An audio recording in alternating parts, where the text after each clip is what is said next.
So we are going to focus our attention to the book of Isaiah, chapter 38, verses 9 to 20. യെശയ്യാ പ്രവചനം 38-ാം അധ്യായം 9 മുതൽ 20 വരെയുള്ള വേദഭാഗത്തിൽ നിന്നുമാണ് ഈ പകൽക്കാലം ദൈവത്തിൻ്റെ ആത്മാവ് എനിക്ക് നിങ്ങളോട് ഷെയർ ചെയ്യുവാൻ തന്നിരിക്കുന്ന ദൂത്. യെശയ്യാ പ്രവചനം 38-ാം അധ്യായം 9 മുതൽ 20 വരെ വായിക്കാം. ഹിസ്കിയാവിന് രോഗം പിടിച്ചിട്ട് അത് മാറി സുഖമായ ശേഷം അവൻ എഴുതിയ എഴുത്ത്: എന്റെ ആയുസ്സിൻ മധ്യാഹ്നത്തിൽ ഞാൻ പാതാളവാതിലകം പോകേണ്ടി വരുന്നു. എന്റെ ആണ്ടുകളുടെ ശേഷിപ്പും എനിക്കില്ലാതെ പോയി എന്ന് ഞാൻ പറഞ്ഞു. ഞാൻ യഹോവയെ ജീവനുള്ളവരുടെ ദേശത്ത് വെച്ച് യഹോവയെ കാണുകയില്ല. ഞാൻ ഭൂവാസികളുടെ ഇടയിൽ വെച്ച് ഇനി മനുഷ്യനെ കാണുകയില്ല എന്ന് ഞാൻ പറഞ്ഞു. എന്റെ പാർപ്പിടം നീങ്ങി ഒരു ഇടയ കൂടാരം പോലെ എന്നെ വിട്ടുപോയിരിക്കുന്നു. നെയ്ത്തുകാരൻ തുണി ചുരുട്ടും പോലെ ഞാൻ എന്റെ ജീവനെ ചുരുട്ടി വെക്കുന്നു. അവൻ എന്നെ പാവിൽ നിന്ന് അറുത്തു കളയുന്നു.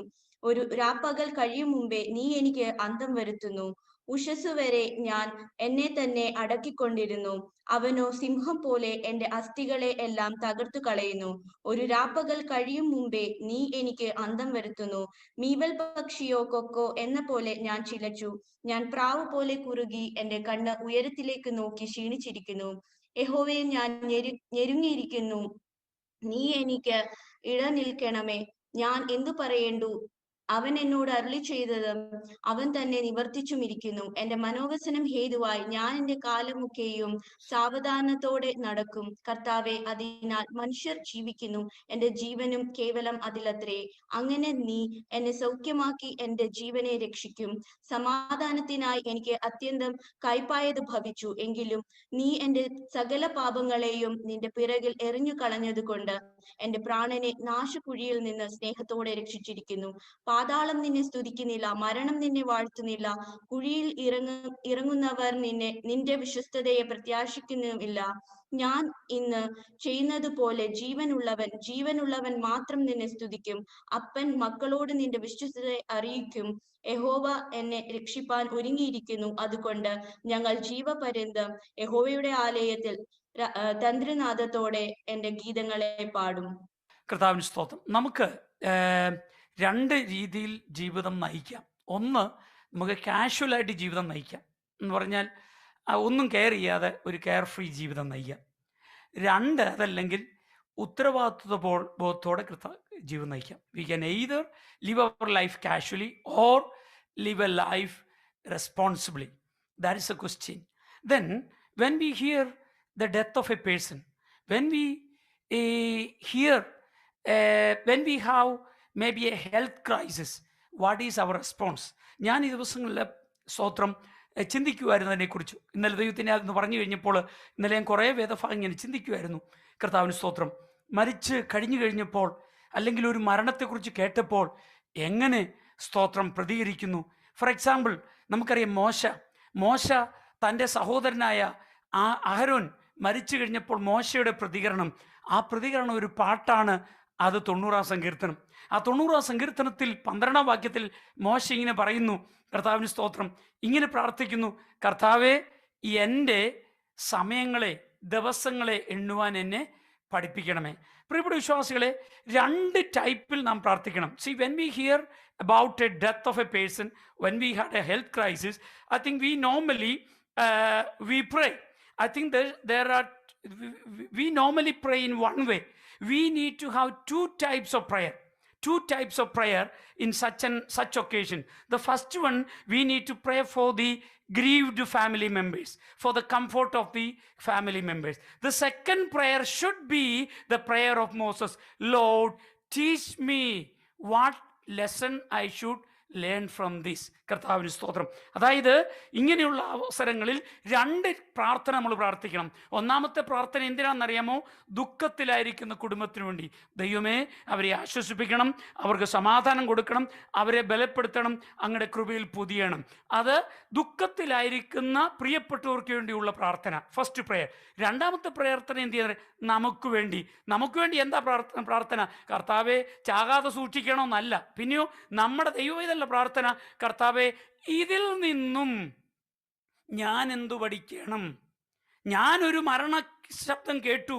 എൻ്റെ സഹോദരൻ, സഹോദരി, പിതാവ്, കൂട്ടുസഹോദരൻ, കൂട്ടുസഹോദരി, എൻ്റെ അയൽവാസി, എൻ്റെ രാജ്യത്തൊരാൾ.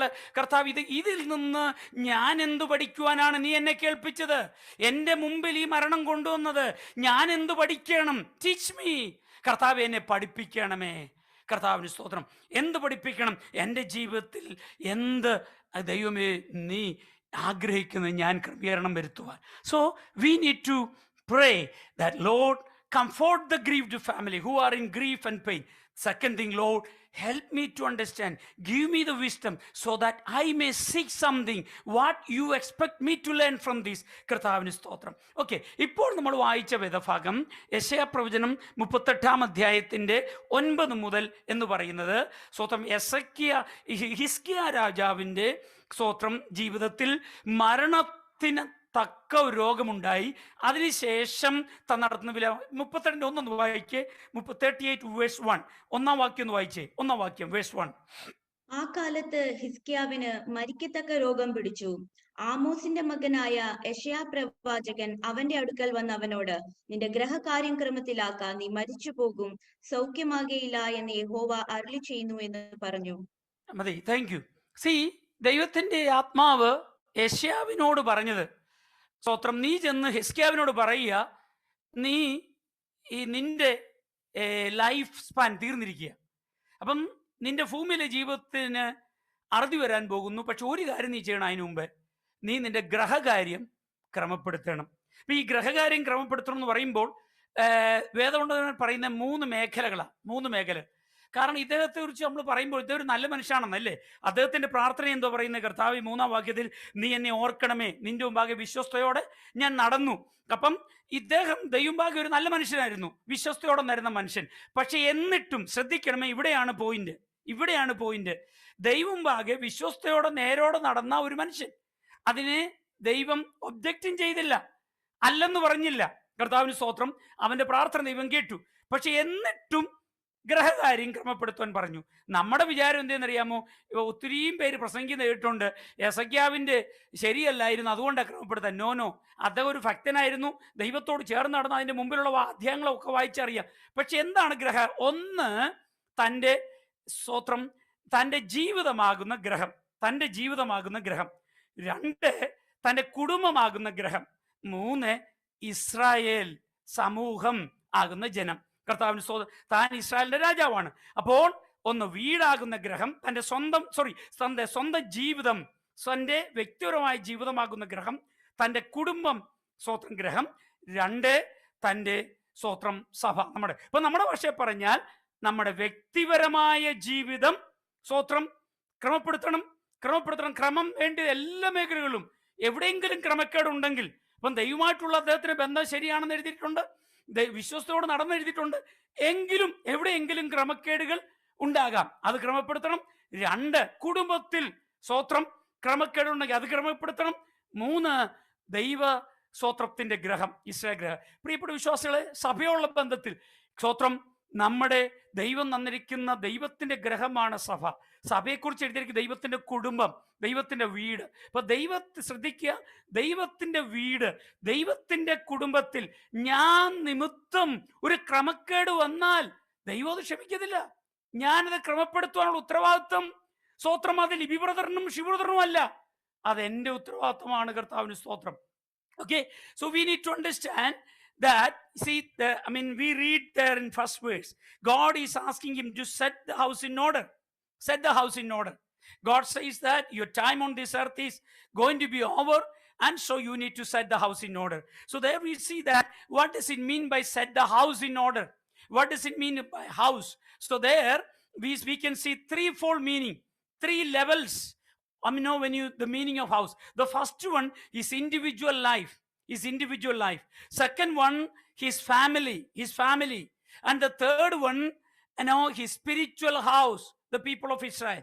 So for us, God's people, we need to understand our individual life, our family, where God placed us, and then God's family, the church. So we need to understand that, if there are things to be taken care in our individual life, even though you see that verse 3 says that he was a man who used to walk with God faithfully. He had a very faithful walk with God. Don't think that he was a bad man. No, he was not a wicked man. He was a faithful man. He had a very faithful walk with God. But still, God says that you need to set your house in order. See, there are things in our life. None of us is, we live in it, none of us is perfect. We all have our own limitation. We are living in this earthly fallen body. As Joy Pastor preached a couple of weeks before, we live in a fallen nature, and so quite naturally we will have weaknesses in our life, and it is our responsibility to set our individual life in order. Second thing, if God has placed in a family, if we have a family, God's responsibility, sorry, it is our responsibility to take care of the family and set the things in order. Children, how is your relationship with the parents? Parents, how is your relationship with your children? You see that is what God is looking. See, tonight, this morning, God is asking all of us to set our family in order. And the third one, you see that how is our dealing in the house of God, the church? Is there any brokenness? Is there any area that we need to mend? Is there any area that we need to repair? The Lord says, repair it. How the mind to repair it? How the mind, the willingness, the humility to mend it? Who knows? You will get an opportunity tomorrow. This is the day. Today is the day, not tomorrow. Don't wait for tomorrow. Tomorrow, who knows? In the language of James, who knows what tomorrow will bring? കർത്താവിന് സ്തോത്രം. പ്രിയപ്പെട്ട വിശ്വാസികളെ, നാളേക്കത്തേക്ക് മാറ്റിവെക്കരുത്. യാക്കോബിന്റെ ഭാഷയെ പറഞ്ഞ ആർക്കറിയാം നാളെ എന്താ നമുക്ക് വേണ്ടി എങ്ങനെ എഴുതിയിരിക്കും കൊണ്ടുവരുന്നതെന്ന്. സ്തോത്രം, സ്തോത്രം, സ്തോത്രം. ഹല്ലേലൂയ. നാളെ എന്ത് സംഭവിക്കും അറിയത്തില്ല. ഇന്നാണ് നല്ല ദിവസം, ഇന്നാണ് പറ്റിയ ദിവസം. Today is the best day. നമ്മുടെ കർത്താവിന് സ്തോത്രം. അറ്റകുറ്റമൊക്കെ പണിത് ഹൗസ് നേരെയാക്കാൻ പറ്റിയ ദിവസം. ഓക്കെ, ഇനിയും ഇവിടെ നിന്ന് ഞാൻ പറയാൻ ആഗ്രഹിക്കുന്നത്, അത് അത്രയും ബാക്ക്ഗ്രൗണ്ടിൽ നിന്നുകൊണ്ട് ഇവിടുന്ന് ഈ ഹെസ്കിയാവിൻ്റെ ജീവിതത്തിൽ നിന്നും രണ്ട് പ്രത്യേക കാര്യങ്ങൾ പറയാനാണ് താല്പര്യപ്പെടുന്നത്. ഒന്ന്, ഹിസ്കിയാവിൻ്റെ ഉറച്ച ബോധ്യങ്ങൾ. ഈ പാട്ട് അല്ലെങ്കിൽ ഈ ലെമൻറ്റ്, ഈ വിലാപം 9 മുതലുള്ള വാക്യം അങ്ങനെ എഴുതിയിരിക്കുന്നു. 9-ാം വാക്യം, തനിക്ക് സൗഖ്യം വന്ന ശേഷം ഹിസ്കിയ പാടി എഴുതിയെന്ന് എഴുതിയിരിക്കുന്ന മലയാളം, പക്ഷെ അത് ലെമൻ്റ് ആണ്. നിങ്ങൾ മനസ്സിലാക്കിയ ഒരു പാട്ടാണത്. അതൊരു സങ്കീർത്തനം എന്ന് പറയും, ഒരു വിലാപകാവ്യമാണത്. സ്തോത്രം. അതൊരു കാവ്യ ഭാഗമാണ്. അപ്പം that's a lamentation, that's a lament. No, he is lamenting. It's a song, it's a hymn, it's a lament. You see that he's singing. This is what he learned. He learned to, one, his conviction. Second one, his decision. So that is what God is expecting. When we are in such situation, either a health crisis or hearing the death of someone else, we can have two things. One, we need to have some strong convictions. Second one, we need to have some strong decision. ഒന്ന്, നമുക്ക് ഉറച്ച ചില ബോധ്യങ്ങൾ ഉണ്ടായിരിക്കണം. അപ്പം രണ്ട്, ചില തീരുമാനങ്ങളും എടുക്കണം. ഈ ഉറച്ച ബോധ്യങ്ങൾ എനിക്കറിയത്തില്ല, ഈ ബോധ്യങ്ങൾ ഹിസ്കിയാവിനുണ്ടായിരുന്നോ അതോ ഇപ്പോൾ ഫ്രഷായിട്ട് ലഭിച്ച ബോധ്യങ്ങളാണോ? ഫ്രഷാണെന്ന് എനിക്ക് തോന്നുന്നില്ല. കാരണം അവിടെ നമ്മൾ 3-ാം വാക്യത്തിൽ നിന്നും ഹിസ്കിയാവ് ഒരു ഭക്തനായിരുന്നെന്ന്. അപ്പൊ അങ്ങനെ ആയപ്പോൾ ഓൾറെഡി ഉണ്ടായിരുന്നിരിക്കാം. പക്ഷെ ഈ തന്റെ ഹെൽത്ത് ക്രൈസിസ്, മരണത്തിന് അടുത്ത ഈ രോഗം എന്ത് ചെയ്യുന്നറിയാമോ, തൻ്റെ ബോധ്യങ്ങളെ കുറച്ചുകൂടെ എസ്റ്റാബ്ലിഷ് ചെയ്ത് കാണും. അതായിരിക്കും ഒരുപക്ഷെ കുറച്ചുകൂടെ എസ്റ്റാബ്ലിഷ് ചെയ്ത ബോധ്യങ്ങളായിരിക്കാം. നമുക്കുള്ള ബോധ്യങ്ങൾ നാം പറഞ്ഞിരിക്കരുത്. ആ ഉള്ള ബോധ്യങ്ങൾ എന്തോ ചെയ്യണം, നമ്മുടെ സ്വന്തം ജീവിതത്തിൽ സംഭവിക്കുന്ന വിഷയങ്ങൾ കുറച്ചുകൂടെ നമ്മളെ ശക്തീകരിക്കണം. ഉള്ള ദൈവവചനത്തിന്റെ അടിസ്ഥാനത്തിൽ നമുക്കുള്ള ബോധ്യങ്ങളെ ഉണ്ടെങ്കിൽ അത് മതിയെന്നും പറഞ്ഞിരിക്കരുത്. അതിനെ ശക്തിപ്പെടുത്തണം. ശക്തിപ്പെടുത്തില്ലെങ്കിൽ എന്താ സംഭവിക്കുന്നറിയാമോ? പരാജയപ്പെടാം. കാരണം അടുത്ത ചാപ്റ്ററിൽ ഈ മനുഷ്യൻ പരാജയപ്പെട്ടു. അടുത്ത ചാപ്റ്ററിൽ, നെക്സ്റ്റ് ചാപ്റ്ററിൽ ഭക്തനായ ഈ ഉറച്ച ബോധ്യങ്ങൾ ഉണ്ടായിരുന്ന മനുഷ്യൻ പരാജയപ്പെട്ടു. കർത്താവിന് സ്തോത്രം. Dear children of God, what we need to understand, I don't see, either we need to learn fresh convictions in crisis, or we need to establish the already having convictions. Some of our conviction we may be holding, but we need to further strengthen and establish. Why? Otherwise we can fail in our Christian life. This man Ezekiel, even though he was faithful godly man, you see that even in 38th chapter we see some strong conviction, but in the next chapter he failed. The rest of his life, 15 years of extension, did not do good to him and to the people of Israel. ഇദ്ദേഹത്തിനോ സ്വത്രം Israel ജനത്തിനോ ഇവന്റെ അടുത്ത 15 വർഷം കൊണ്ട് പ്രയോജനമുണ്ടായില്ല. അതുകൊണ്ട് ഞാൻ പറഞ്ഞത്, നമുക്ക് ബോധ്യങ്ങൾ, വിശ്വാസ സത്യങ്ങൾ, ബോധ്യങ്ങൾ സ്വത്രം ഉണ്ട് എന്ന് കരുതി സംതൃപ്തിപ്പെട്ടിരിക്കരുത്. ലഭിക്കുന്ന സമയങ്ങൾ അത് ബോധ്യപ്പെടുത്തുവാൻ, വീണ്ടും ശക്തിപ്പെടുത്തുവാൻ ഉപയോഗിക്കാം. Okay, എസെക്കിയാവിന്റെ 4 ബോധ്യങ്ങൾ. I want to just mention 4 strong convictions of Ezekiel. We can see in this particular passage we read. നമ്മൾ വായിച്ച 9 മുതൽ 20 വരെയുള്ള വേദഭാഗത്ത് ഹിസ്കിയാവിന്റെ 4 ഉറച്ച ബോധ്യങ്ങളെ കാണുവാനായിട്ട് കഴിയും. അതിന്റെ 10ാം വാക്യം ഒന്ന് വായിക്കാം, അതിനുശേഷം 17ാം വാക്യം ഒന്ന് വായിക്കാം.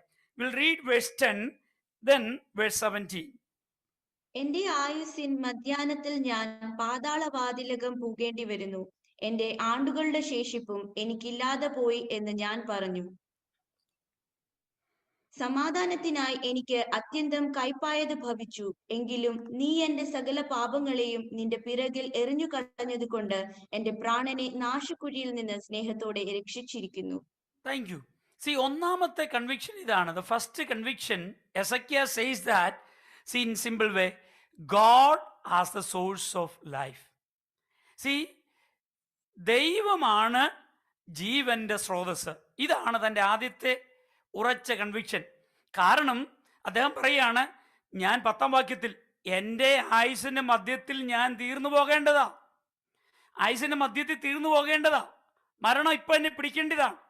എന്നാൽ ദൈവത്തിന്റെ സ്നേഹം കൊണ്ടും ദൈവത്തിന്റെ കരുണ കൊണ്ടും എൻ്റെ ജീവിതം എക്സ്റ്റെൻഡ് ചെയ്യപ്പെട്ടിരിക്കുന്നു. അപ്പം എസെക്കിയാ 3ാം വാക്യത്തിൽ എന്താ പ്രാർത്ഥിച്ചത്? കർത്താവേ, ഞാൻ നേരോടെ വിശ്വസ്തയോടെ നടന്നത് ഓർക്കണമേ എന്ന് മാത്രമേ പ്രാർത്ഥിച്ചുള്ളൂ, ഇല്ലേ? ആയുസ് നീട്ടിത്തരാൻ പ്രാർത്ഥിച്ചില്ല. എന്നെ ഓർക്കണമേ, ഞാൻ ഭക്തനായിരുന്നു, ഞാൻ വിശ്വസ്തനായിരുന്നു. കർത്താവിന് സ്തോത്രം. പക്ഷേ ദൈവം യെശയ്യാവിനോട് പറയുന്നു, നീ ചെന്ന് പറയുക, അവൻ്റെ നിലവിളി ഞാൻ കേട്ടു, അവൻ്റെ കരച്ചിൽ കേട്ടു, 15 വർഷം കൂടെ നീട്ടിക്കൊടുത്തു എന്ന്. പക്ഷെ നമ്മൾ സാധാരണ കേൾക്കുന്ന പ്രസംഗം എന്തോ? എല്ലാവരും പ്രസംഗിക്കുന്നത്, ഈ മനുഷ്യൻ ചെന്ന് പ്രാർത്ഥിച്ചു. എന്താ പ്രാർത്ഥിച്ചു? ദൈവമേ, നേരോടെ നടന്നു, വിശ്വസ്തയോടെ നടന്നു. അങ്ങനെ പ്രാർത്ഥിച്ചുകൊണ്ട് നേരോടും വിശ്വസ്തയോടും കൂടെ നടന്നത് കൊണ്ട് 15 വർഷം നീട്ടിക്കൊടുത്തെന്ന്. അപ്പൊ അങ്ങനെ പറയുമ്പോൾ നമ്മളെന്തോ പറയുന്നത്? ദൂതെന്തോ നമ്മൾ എടുക്കുന്നത്? നമ്മളതിനെ വ്യാഖ്യാനിക്കുന്നത് എന്തുവാ? നമ്മൾ നേരോടും നിഷ്കളങ്കയോടും നടന്നാൽ എന്ത് ചെയ്യുന്നറിയാമോ? നമുക്ക് ലോങ് ലൈഫ് കിട്ടും. ഇല്ലേ നമ്മൾ ഇടയ്ക്ക് വെച്ച് ചത്തുപോകുന്നു, ഇല്ലേ നമ്മൾ പറയുന്നത്? നമ്മളിപ്പം ഒരാൾ പെട്ടെന്ന് മരിച്ചാൽ നമ്മൾ പറയും എന്ത് ചെയ്യുന്നറിയാമോ? പെട്ടെന്ന് മരിച്ചാൽ നമ്മൾ പറയും അദ്ദേഹത്തിന്റെ കൊള്ളരുതായ്മ കൊണ്ട്, ഇല്ലെങ്കിൽ ദീർഘായുസ് കൊണ്ട് നമ്മൾ പറയും എന്തോ ഉണ്ടാ, അദ്ദേഹം നീതിമാൻ. ഇവിടെ എസെക്കിയാ 15 വർഷം നീട്ടിക്കിട്ടിയ മനുഷ്യൻ പറയുകയാണ്, സ്തോത്രം, എൻ്റെ പ്രാർത്ഥന കൊണ്ടും എൻ്റെ നേരോടുള്ള നടപ്പ് കൊണ്ടും എൻ്റെ വിശ്വസ്തയോടും കൂടെ ഒന്നും അല്ല. 17ാം വാക്യത്തിൽ പറയുന്നത്, ദൈവത്തിൻ്റെ അളവറ്റ കരുണ കൊണ്ടാണ് എന്ത് ചെയ്യുന്നറിയാമോ ഞാൻ ജീവിച്ചിരിക്കുന്നതെന്ന്. എന്നെ കേൾക്കുന്ന പ്രിയപ്പെട്ട വിശ്വാസികളെ, അവൻ പ്രാർത്ഥിച്ചു, എന്നെ ഓർക്കണമേ. പക്ഷേ ആയുസ് നീട്ടിക്കിട്ടിയപ്പോൾ ആ ക്രെഡിറ്റ് അവൻ എടുത്തില്ല. എൻ്റെ പ്രാർത്ഥന കൊണ്ടാണ് ആയുസ് കിട്ടിയതെന്നും എൻ്റെ വിശ്വസ്തത കൊണ്ടാണ് ആയുസ് നീട്ടിക്കിട്ടിയതെന്നും വിചാരിക്കരുത്. പലരും പെന്തക്കോസുകാരും വിചാരിക്കുന്ന അങ്ങനെ, പല പാസ്റ്റർമാരും വിചാരിക്കുന്ന അങ്ങനെ. ഈവൻ ഞാൻ കേട്ടിട്ട് എൻ്റെ ചെവി കൊണ്ട് പലരും പ്രാർത്ഥിക്കുന്ന പ്രാർത്ഥന കേട്ടാൽ, സ്തോത്രം, ഞാൻ നേരോടെ നടക്കുന്നതുകൊണ്ട് എനിക്കൊരു കുഴപ്പം വരത്തില്ല. കർത്താവിന് സ്തോത്രം. ചിലരൊക്കെ ഒരിക്കൽ വിചാരിച്ചെന്നറിയാമോ?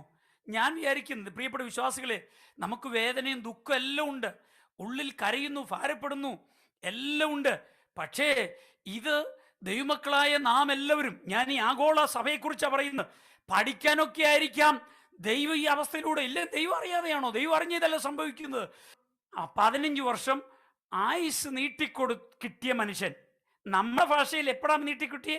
പ്രാർത്ഥിച്ചു കരഞ്ഞു, പ്രാർത്ഥിച്ചു കരഞ്ഞു, ശരിയാണ്. പക്ഷെ ആ മനുഷ്യൻ പറയുന്നു, ഞാൻ പ്രാർത്ഥിച്ചത് കൊണ്ടല്ല, ഞാൻ കരഞ്ഞത് കൊണ്ടല്ല, ഞാൻ നേരോട് ജീവിച്ചത് കൊണ്ടല്ല, ഞാൻ വിശ്വസ്തയോട് ജീവിച്ചുകൊണ്ടല്ല, പിന്നെയോ ദൈവത്തിൻ്റെ അളവറ്റ കരുണ കൊണ്ടാണ് എൻ്റെ ജീവിതം എക്സ്റ്റെൻഡ് ചെയ്യപ്പെട്ടിരിക്കുന്നതെന്ന്. ഒരു വിധത്തിൽ പറഞ്ഞാൽ, ഇവിടുന്ന് എന്നെ കേൾക്കുന്ന ദൈവത്തിൻ്റെ ജനമേ, നാം എല്ലാവരും മനസ്സിലാക്കേണ്ട ഒരു സത്യമുണ്ട്. ഒരു ദിവസം കൂടെ നിനക്ക് ജീവിപ്പാൻ സ്വത്രം ഈ ഭൂമിയിൽ ഭാഗ്യം ലഭിച്ചാൽ, നീ നാവ് കൊണ്ടും ഹൃദയം കൊണ്ടും പറയേണ്ടത്, രണ്ട് കൈയും ഉയർത്തി പറയേണ്ടത്, തമ്പുരാനേ, നിന്റെ ദയ കൊണ്ടാണ് ഞാൻ ഇന്നിങ്ങനെ ഇരിക്കുന്നത്.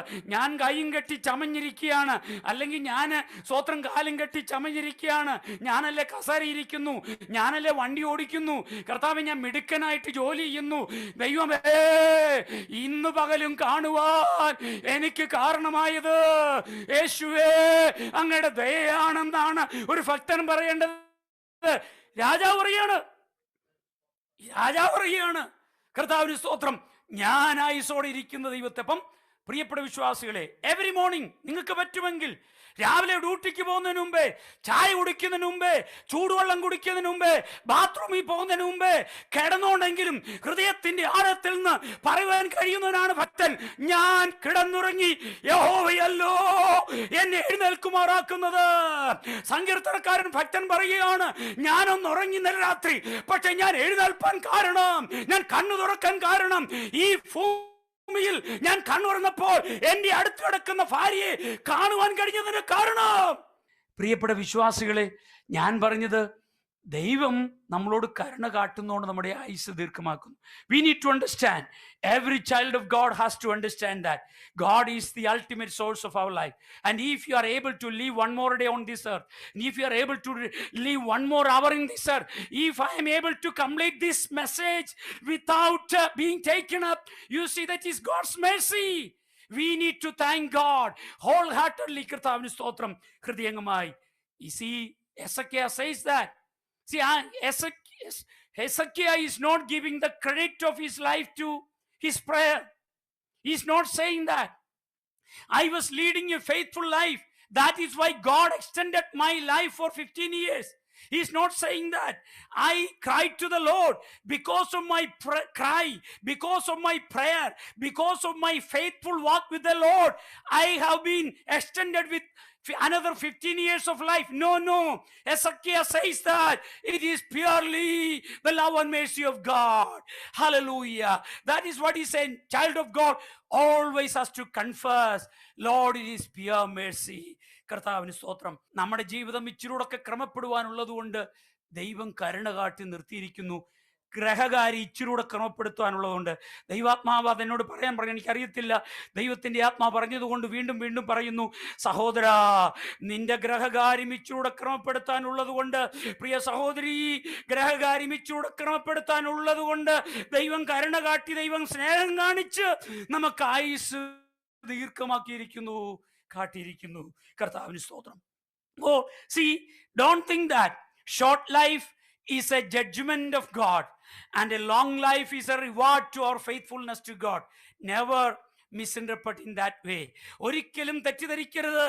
ഒരുവന്റെ ദീർഘ ആയുസ് അവൻ ചെയ്ത ഭക്തിയുടെ പ്രതിഫലവും. കർത്താവിന് സ്തോത്രം.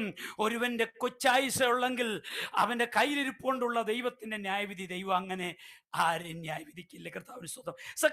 Second conviction Hezekiah was having, the temporalness of life. Temporalness of life means life is so short. Life is so short. That's what he says that. Verse 12, 12 വാക്യം വായിക്കാം. 12 വാക്യം. എന്റെ പാർപ്പിടം നീങ്ങി ഒരു ഇടയ കൂടാരം പോലെ എന്നെ വിട്ടുപോയിരിക്കുന്നു. നെയ്ത്തുകാരൻ തുണി ചുരുട്ടും പോലെ ഞാൻ എന്റെ ജീവനെ ചുരുട്ടി വെക്കുന്നു. അവൻ എന്നെ പാവിൽ നിന്ന് അറുത്തു കളയുന്നു. ഞാൻ ഒരു രാപ്പകൽ കഴിയും മുമ്പേ നീ എനിക്ക് അന്തം വരുത്തുന്നു. ഓക്കെ, ഇവിടെ ഹിസ്കിയാവ് എന്താ പറയുന്ന അറിയാമോ? ഹിസ്കിയാവ് പറയുന്നത്, കർത്താവേ, എൻ്റെ ജീവിതം എന്തിനു തുല്യ? മനുഷ്യന്റെ ജീവിതം നോക്കി, എൻ്റെ പാർപ്പിടം മാറ്റി ഇടയ കൂടാരം, ഒരു ഇടയന്റെ കൂടാരം പോലെ ഉള്ളൂ എൻ്റെ ജീവിതം. ഈ ഭൂമിയിലെ മനുഷ്യന്റെ ജീവിതം രണ്ട് മെറ്റഫർ അവിടെ ഉപയോഗിക്കുന്നത്, രണ്ട് എക്സാമ്പിൾ. ഒന്ന് ഇടയ കൂടാരം. പ്രിയപ്പെട്ട വിശ്വാസികളെ ഒന്ന് ശ്രദ്ധിച്ചേ, നമ്മുടെ ഈ ഭൂമിയിലെ ജീവിതം ഇടയ കൂടാരത്തിന് തുല്യമാണ്. കൂടാരം എന്നല്ല പറഞ്ഞിരിക്കുന്നത്. ഹെസ്കിയാ പറയുന്ന ഇടയ കൂടാരം എന്താണെന്നറിയാമോ? ഒരു മനുഷ്യന്റെ കൂടാരമാണെങ്കിൽ ഇച്ചിരി കൂടെ എന്ത് ചെയ്യുന്നറിയാമോ? സ്വത്രം ലൈഫുണ്ട്, കുറച്ചുകൂടെ നീണ്ടു ജീവിക്കും. പക്ഷെ ഒരു ഇടയന്റെ കൂടാരം, നിങ്ങൾക്കറിയാം, അന്നത്തെ കാലത്ത് നിങ്ങൾ ഓർക്കണം, ആടുകളെ മേയിച്ചു കൊണ്ടുപോകുന്ന ഇടയന്മാർ, അവര് ഒറ്റ മനുഷ്യന്റെ കൂടാരം, ഇടയന് മാത്രം കിടക്കാവുന്ന ഒരു കൊച്ചു കൂടാരം, അതെന്ത് ചെയ്യുന്നറിയാമോ? ഒരു സ്ഥലത്ത് ചെന്ന് സ്വത്രം പച്ചപ്പുള്ളുള്ള സ്ഥലത്ത് ചെന്നിട്ട് ആ കൂടാരം അടിക്കും. അത് കഴിഞ്ഞിട്ട് അടുത്ത സ്ഥലത്തേക്ക് പോകുമ്പോൾ എന്തോ ചെയ്യും? ഈ കൂടാരം മടക്കും. ഈ കൂടാരം മടക്കി പുറത്തു വിട്ടോണ്ടാ പോകുന്നേ. നോക്കുക, ഒരു സ്വത്രം കൂടാരം തൽക്കാലത്തേക്കുള്ളതാ, മടക്കി പുറത്തു കൊണ്ട് ഇടുവാനുള്ള അത്രയുള്ള ആ കൂടാരം തൽക്കാലത്തേക്കുള്ളതാണ്, നിമിഷ നേരത്തേക്കുള്ളതാണ്. അതാണ് പറയുന്നത് മനുഷ്യന്റെ ജീവിതത്തിന്റെ ടെമ്പറൽനെസ്, നൈമിഷികത. മനുഷ്യന്റെ ഈ ഭൂമിയിലെ ജീവിതം നിമിഷ നേരത്തേക്കുള്ളതാണ്. അൺടൈംലിനെസ് ഓഫ് ഡെത്ത്. കർത്താവിന് സ്തോത്രം. അപ്രതീക്ഷിത സമയത്താണല്ലോ. അപ്പം എസക്കിയ അതുകൊണ്ട് താൻ പറയുന്നൊരു കാര്യമുണ്ട്. വേഴ്സ് 10 വാക്യത്തില് മലയാളത്തിൽ എഴുതിയിരിക്കുന്നതാണ്, എൻ്റെ മധ്യാന ജീവിതത്തിന്റെ മധ്യാനത്തിൽ. ഇംഗ്ലീഷിൽ എന്താണെന്നറിയാമോ? In the prime of my life എന്നാ നമ്മൾ പറയാറുണ്ടല്ലോ. പ്രൈം ഓഫ് മൈ ലൈഫ്, എൻ്റെ ജീവിതത്തിന്റെ ഏറ്റവും പ്രൈം ടൈമിൽ ഞാനിങ്ങനെ നമ്മുടെ ഭാഷ പറഞ്ഞ കത്തി നിൽക്കുന്ന സമയത്ത് പെട്ടെന്ന് അണഞ്ഞു പോകുക. കർത്താവിന് സ്തോത്രം, അല്ലേ? അങ്ങനെയല്ലേ നമ്മുടെ കൺമുമ്പ് ഇപ്പൊ സംഭവിച്ചതും? കത്തി നിൽക്കുന്ന സമയത്ത് പെട്ടെന്ന് അണഞ്ഞു പോകുക. അത്രേ ഉള്ളൂ മനുഷ്യ ജീവിതം എന്ന്. അതാണ് സ്തോത്രം എസക്കിയാവ് പറഞ്ഞത്, തൽക്കാലത്തേക്ക് കൂടാരം ഒരു ഇടയന്റെ കൂടാരം പോലെയാണെന്ന്. See here, I mean, Hezekiah is using the term, he is using two metaphors to talk about the temporal nature of human life on this earth.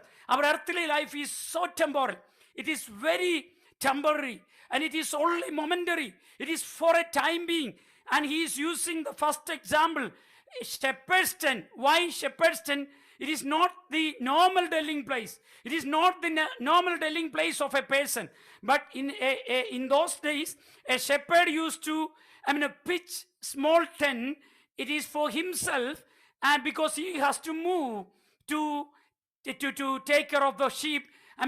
He has to lead the sheep from one place to another, and so his tent in a place is very for a time being.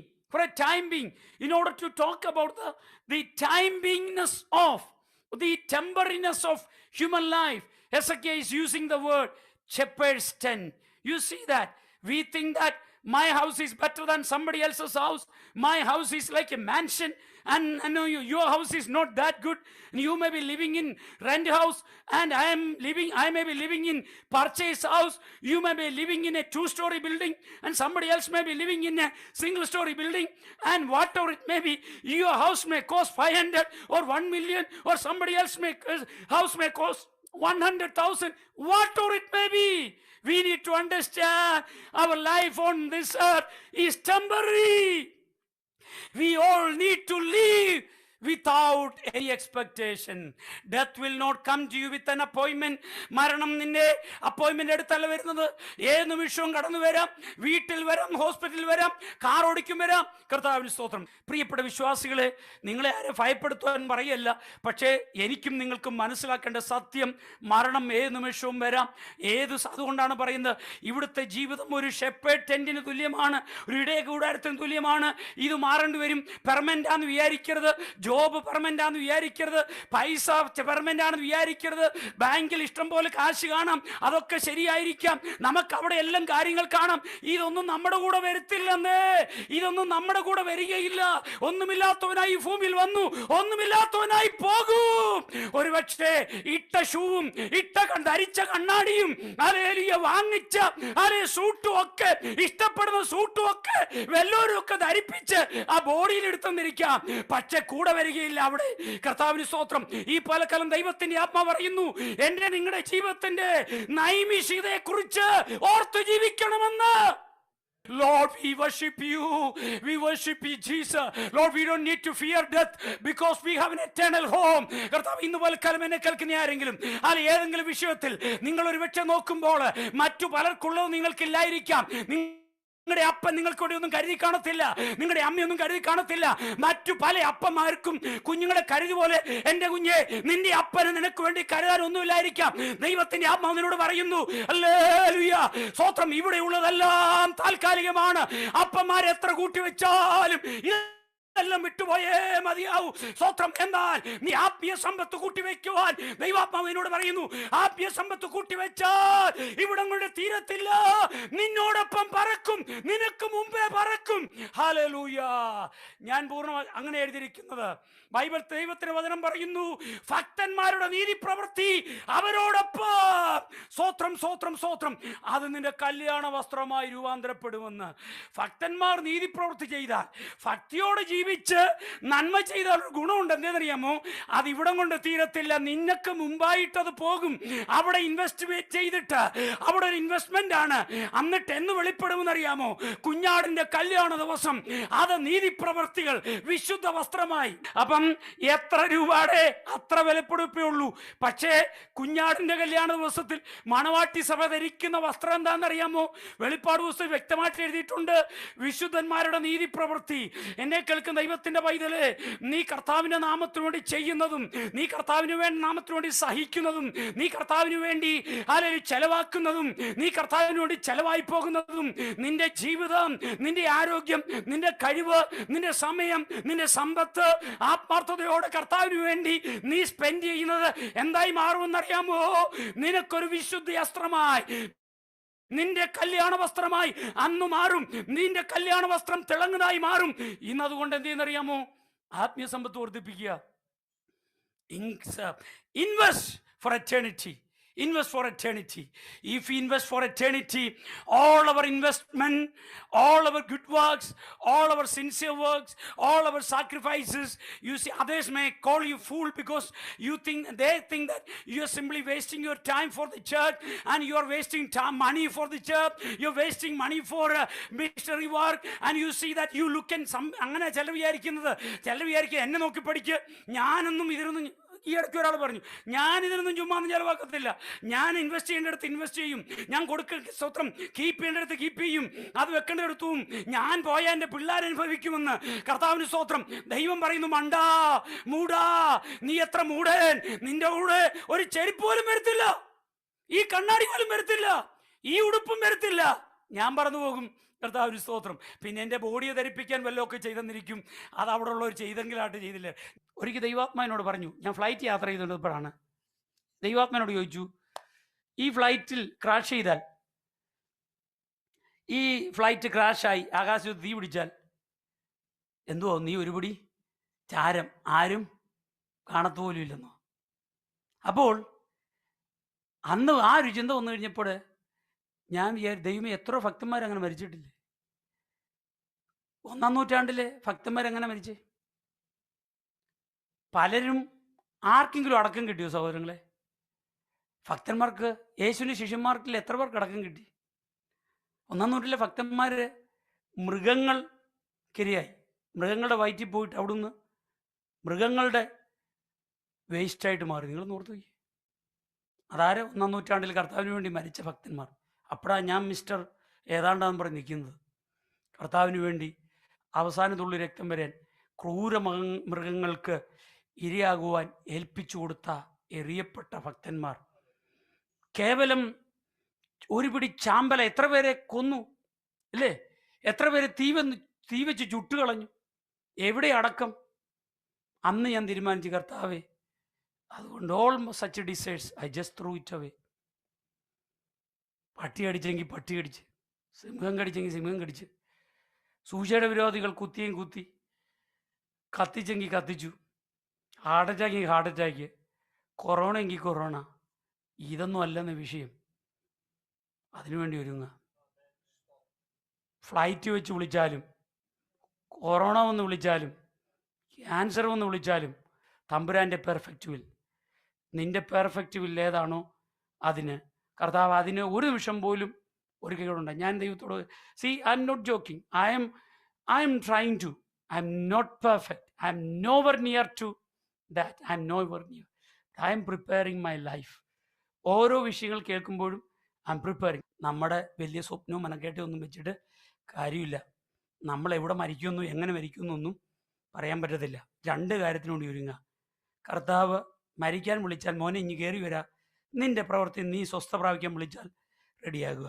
ഇതൊക്കെ പ്രസംഗിക്കാൻ എളുപ്പമെന്ന് എനിക്കറിയാം. ഞാൻ എൻ്റെ വീട്ടിൽ പറഞ്ഞുകൊണ്ടാണ് ഇവിടെയും പറയുന്നത്. ഇനി അല്ല, കാഹളം ധരിച്ച് 2 കാഹളം, രണ്ടാമത്തെ കാഹളം മണവാട്ടി ഇവിടം പറഞ്ഞു കഴിഞ്ഞാൽ റെഡിയാകണം.